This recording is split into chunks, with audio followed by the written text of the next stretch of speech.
Hello everybody, welcome back to my channel. My name is Queenie. For those who don't know me, I know I've been MIA for a little bit, but hopefully we'll be back.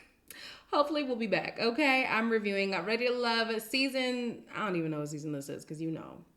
But anyways, episodes 3 and 4. Before I get into it, please make sure to like this video, subscribe and hit the bell, and leave a comment down below. We're going to jump straight in with episode 3. There are 2 new arrivals.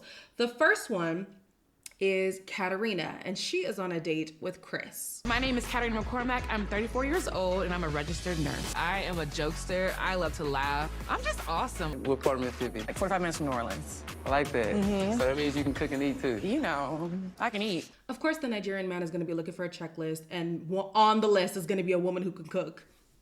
I couldn't help but laugh at that. I'm like, so Nigerian. But all jokes aside, I do think that they click very well. However, I've noticed that Chris has a talent and he's able to click with whoever is in front of him. So I'm not quite sure who his pick would be when it's time for him to narrow down his options, because I'm like, he gets along with damn near anybody he's talking to.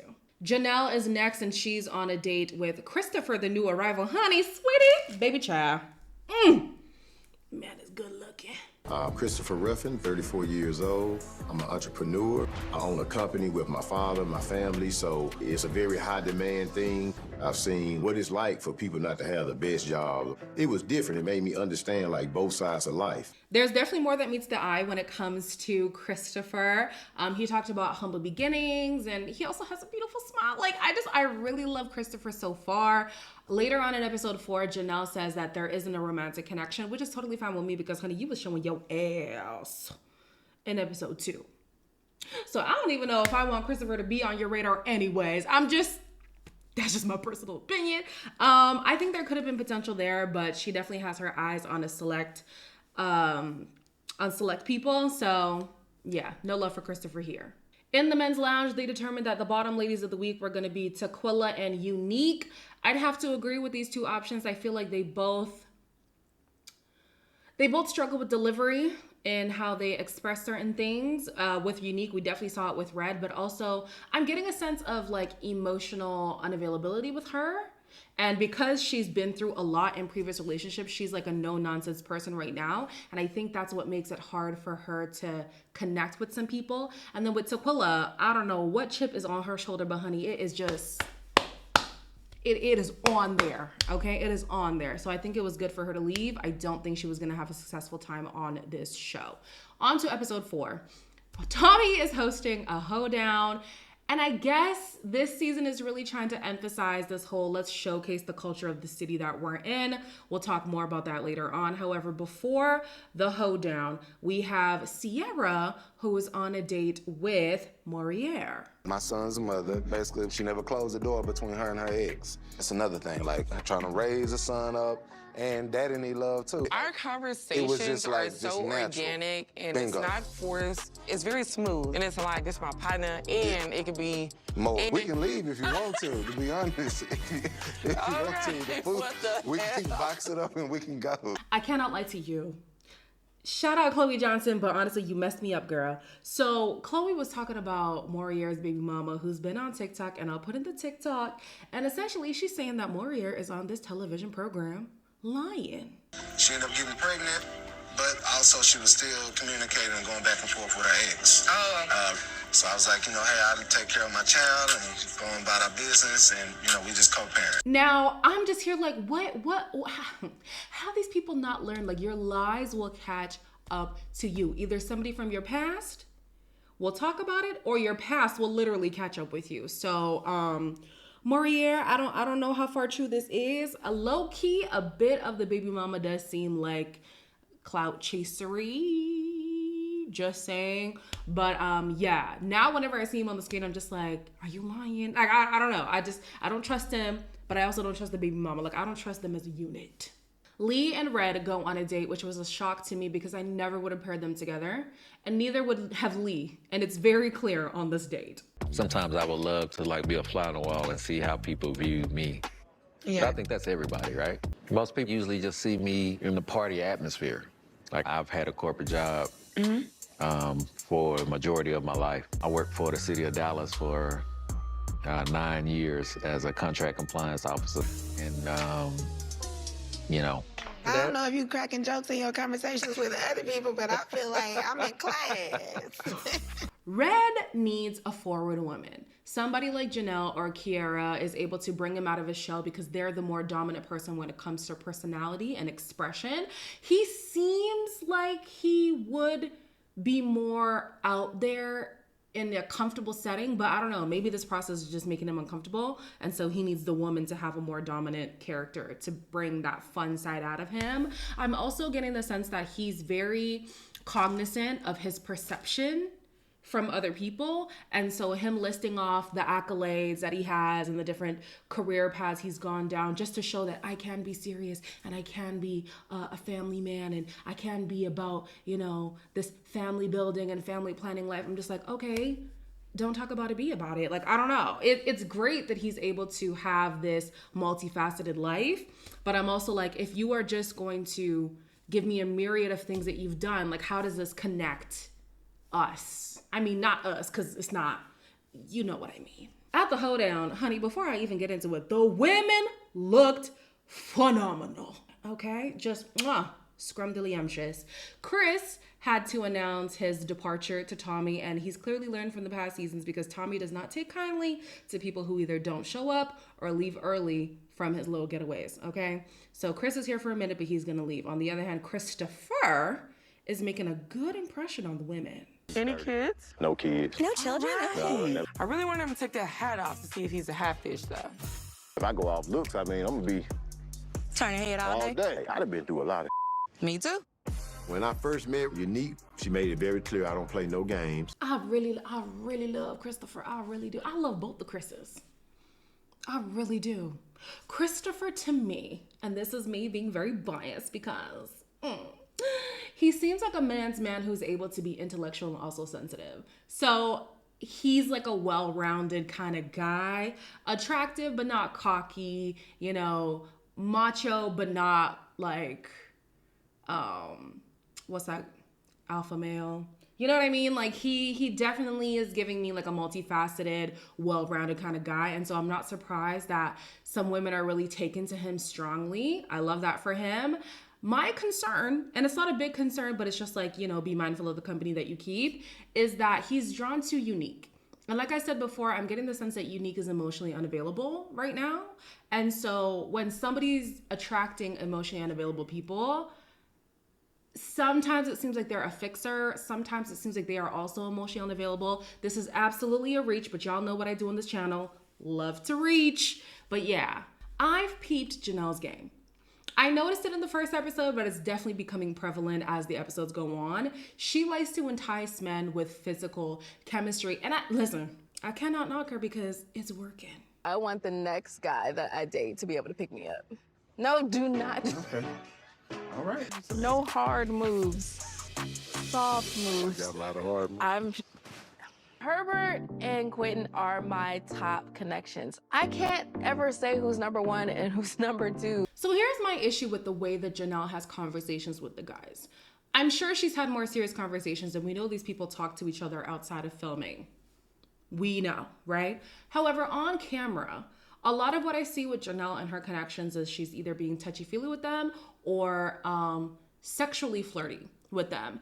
And season after season, we have these women come off the show complaining about the caliber of men on the show or the lack of seriousness of the men on the show. And I'm just wondering if these are the kind of connections that you have, or if this is the way that you choose to connect with them, why were you expecting something different? Like, why are you expecting something serious when the connection itself has been reduced to surface level stuff? That's just my opinion. Again, it is possible that they have the deep conversations either on camera and it's not shown to us, or off camera where there's nothing to broadcast anyways, right? But yeah, I don't know. She kind of has the pick of the litter right now, and I think that she likes that. And I can't knock her. Again, honey, do what you gotta do, like who you like, but I wonder how she's gonna narrow down these options because I don't know. It seems like all her connections are kind of interchangeable. Just the way that they talk and everything, it's all the same. It's all, yeah, I don't know. I like to see who she picks in the end. Here goes Red, acting like Clifford the damn big red dog. All right. Childish.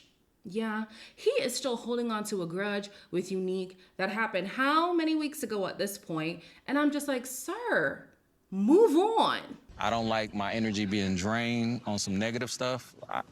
I don't like bad vibes. Okay. Everything that you do is giving me red flags. That's what you said. And I It did came out your mouth. after conversation. Right. I got the best name in the city. And it's in the street. I can guarantee you it's not. To say I ain't got no good name in the streets is a bold-faced lie, because we can run the receipts on that. Here's my thing. Did Unique say something that was very off-putting?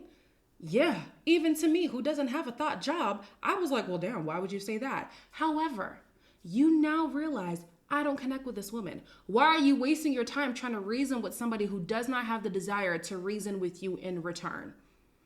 That's number one. Number two, now that you're hyper-focused on trying to clear your name to Unique, you're messing up the time that you have to connect with the other women because you're monopolizing it with a girl who is not into you.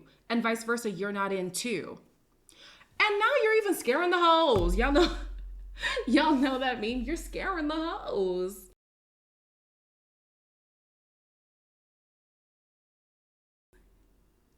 Red, I need you to give it up, honey. Unique don't like you. You don't even like her. Pick yourself up and move along.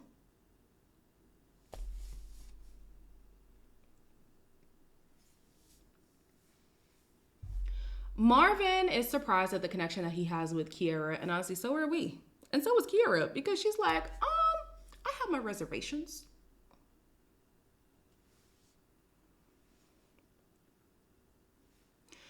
From Kiara's point of view, I agree with her. It definitely doesn't make sense to jump into a long distance relationship when your mindset is on family building, family planning, and all that stuff, right?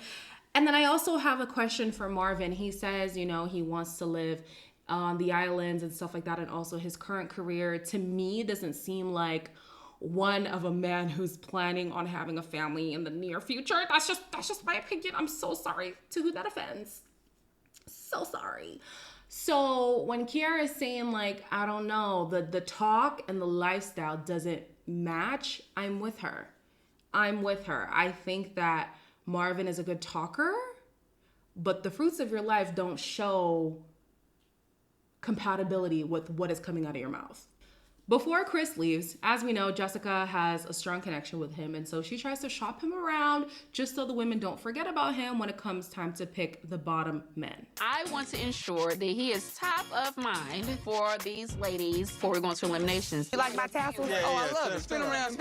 Okay. Yeah. I like it. How you good? I like it. We competitive, so they gotta know, like, if you're trying to sit with some winners, you gotta be ready to stay in the kitchen. So I agree. No shame in the game. We know that this is a game show and people got to keep their connections in as long as possible. So, honey, you got to do what you got to do. However, you're doing a really good job at advertising Chris. And Chris already has a pretty magnetic personality. So don't be shocked now if you got to fend off some women because you've been advertising him to them. So they had a little interesting line dance tutorial. I guess this is their attempt on representing the city's culture because, like I said at the beginning of the episode, they typically do not show it.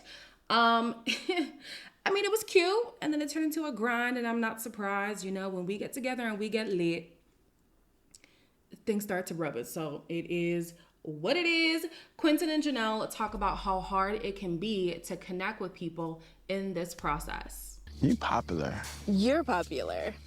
Don't play. I was afraid of this process because it's really hard for me to connect with people initially.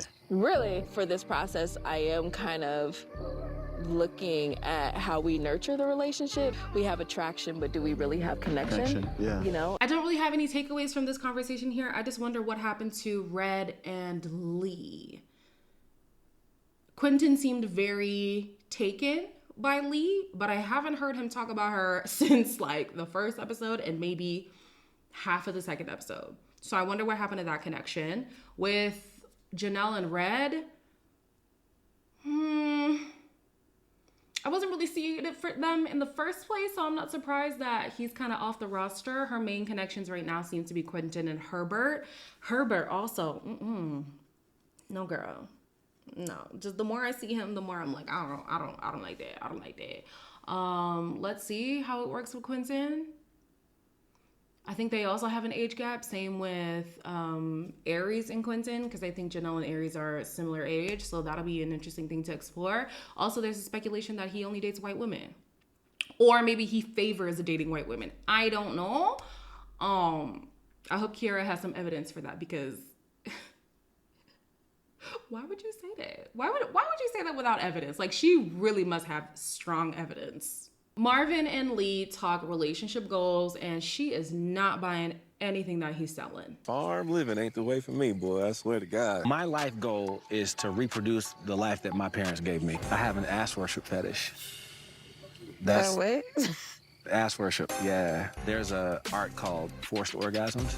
When the woman is provided the orgasm, but she can't run, she can't resist it. I'm not open to what he's into, so my best bet to slide to the side. Again, I ask, how is his current lifestyle conducive to the lifestyle he's claiming he wants to curate for himself and his family? That's the part to me that's not connecting. And Lee is making those same connections as well. Like, you talk about what you want, but you're not going to attract what you want by what you're currently doing. And honestly, we're too old. I'm saying we're, even though I'm in my 20s, we're too old to be dating potential at this point. Like, potential is for 21-year-olds. Potential is for 25-year-olds. We're too old for that now. Like, who you are is who I'm going to have to take you for. So unfortunately, your life is not giving family man right now. My opinion is that he either came to sell his business, or he genuinely was into the process. However, he found out that he either doesn't like most of the women or any of the women, and so he's trying to get himself booted off. Fortunately for him, it is working, because he is at the bottom along with Red. Was it Red? Yeah. But you know, whenever there's a getaway, they typically leave us on a cliffhanger, so we don't know who's gonna go. My personal pick would be both. I think we could get rid of both of them, and I wouldn't feel no ways about it, okay? Red is giving childish. I'm sorry. He looks like the oldest guy there, but he is acting like the youngest. It's weird. And then with Marvin, he don't want to be here. He don't want to be here. He wants to promote his business, and unfortunately, it is working. It is working, because some of the women are glossing their eyes over and thinking about what they could do in the bedroom. Honey, are the bedroom activities going to raise your family? No. Okay? Let's focus on the plan. I hope they get Marvin out and then Red. As always, please make sure to like, comment, share, and subscribe, and I'll see you in the next one.